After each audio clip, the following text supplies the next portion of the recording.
और हरियाणा सरकार पिछले 10 साल से जिस तरीके से हरियाणा में, चाहे पहले खट्टर सरकार चली, अभी सरकार चल रही है, हमें पता कि ये टारगेट करके किस तरह किसानों को कमज़ोर करने का प्रयास ही भारतीय जनता पार्टी की सरकार हरियाणा के अंदर कर रही है। क्योंकि किसान अलग अलग बंटा हुआ है, अलग अलग दलों में बंटा। भारतीय जनता पार्टी के इतने वोट नहीं आए हरियाणा चुनाव में, लेकिन चूंकि वोट बंट गया था, इसलिए सरकार भारतीय जनता पार्टी की बन गई। और भारतीय जनता पार्टी की नीति रीति में किसान शब्द की कोई अहमियत नहीं है। ये किसान से अलग अपने आप को समझते हैं, और किसान राजनीति के नाम से कुछ ऐसे चेहरे ला के बीजेपी के लोग खड़े करते हैं जिनको किसान के बारे में केखे के गड़ा नहीं पता, उनको ही आगे रखते हैं हर जाति से कि ये किसान का बेटा है और ये जानता है, चाहे वो कभी खेत ही नहीं गया। ये लोग आपको देश के अंदर मिलेंगे, बहुत बड़ा दुर्भाग्य है। और मेरे समाज से कोई कैबिनेट मंत्री नहीं है, 52 से लेकर आज तक हमेशा दबदबा जिस कौम का रहा देश के अंदर, उसका एक भी कैबिनेट मंत्री नहीं बना के संदेश दे दिया कि हम आपको कुछ भी नहीं समझते देश के अंदर। तो इस बात का भी हम जगह जगह विरोध भी कर रहे हैं, और हम विरोध करेंगे। और आने वाला समय जो अब हम रखेंगे इस आंदोलन अग्निवीर को लेके, बड़ा आंदोलन राजस्थान से वापस छेड़ेंगे। इसमें हरियाणा को साथ लेके, पंजाब, यूपी और दिल्ली को साथ लेके हम दिल्ली का घेराव करेंगे और अग्निवीर को समाप्त कराएंगे। ये हमारा टारगेट रहेगा जवानों के लिए। क्योंकि मैं जवान और किसान की राजनीति करता हूँ, मेरी पार्टी जवान किसान के लिए बनी, और इसके लिए मैं हमेशा लड़ा हूँ, आगे भी लड़ता रहूँगा। एक सर, डल्लेवाल जी 70-75 की एज के बुजुर्ग जो पिछले 40 दिनों से बैठे हैं, तो क्या किसान जातियों को नहीं चाहिए? सरकार तो सुन नहीं रही है।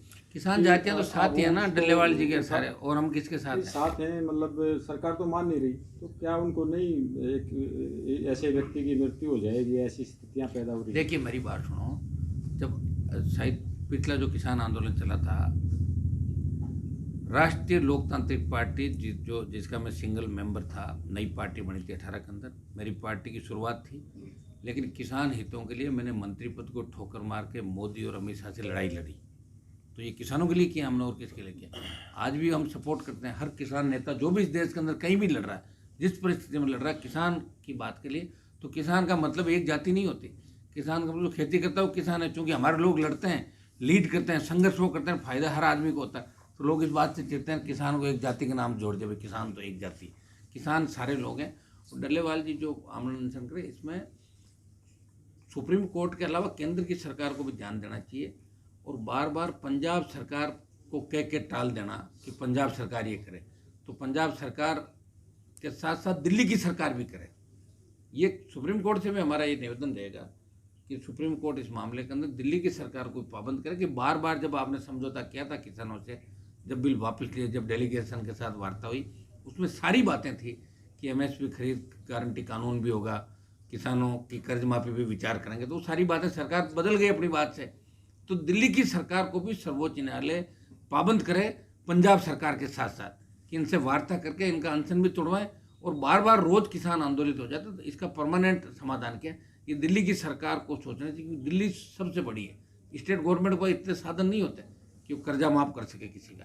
तो उसके लिए दिल्ली की सरकार को ये व्यवस्था करनी चाहिए। और इस आंदोलन को हमेशा हमारा समर्थन रहा है। किसान जहाँ भी बैठा है इस देश के अंदर, हमेशा किसान के लिए हमारी पार्टी लड़ती थी, आगे भी लड़ती रहेगी। सर, पंजाब के सीएम भगवंत मान से आपकी मुलाकात हुई थी, ये क्या पॉलिटिकल एजेंडा उसको लेकर के? देखिए मेरे अच्छे मित्र हैं, वो मेरे साथ सांसद भी रहे थे। और जो पंजाब से पानी आ रहा हमारे राजस्थान के अंदर पीने का और सिंचाई का, तो सिंचाई का पानी को लेकर बार बार राजस्थान में आंदोलन चलते हैं, गंगानगर, मानगढ़, बीकानेर का इलाका, जैसलमेर का इलाका। तो हमने कहा भाई पानी के मामले में आप थोड़ा बड़ा मन रखें, राजस्थान बड़ा भाई पंजाब का, पानी समय पे दें। और दूसरा पानी जो पीने का, मेरे लोकसभा क्षेत्र नागौर, चूरू, यहाँ तक पीने का पानी आता है कम से कम 12-13 जिलों के अंदर। तो लुधियाना की फैक्ट्रियों का जो रसायन उर्वरक, ये रासायनिक जो गंदा पानी जाता है, रासायनिक युक्त पानी जो ये डालते हैं नहरों के अंदर, वो पानी जाता है फिर सब जगह, तो उससे कैंसर बहुत ज़्यादा हो रहा है। तो उसके अंदर हम चाह रहे थे कि दिल्ली सरकार भी प्रयास करे, लोकसभा के अंदर इस मामले को बार बार हमने उठाया, तो उसमें चाह रहे थे कि सीएम खुद पहल करे, खुद अपनी तरफ से। उन्होंने मुझे आश्वस्त किया कि कनाडा की कंपनी से बात चल रही है, हम कोशिश करेंगे कि इसका समाधान कैसे हो। तो पंजाब सरकार, दिल्ली की सरकार मिल के करें, ताकि राजस्थान के लोगों को कैंसर की बीमारी से निजात मिले, अच्छा पानी पीने को मिले।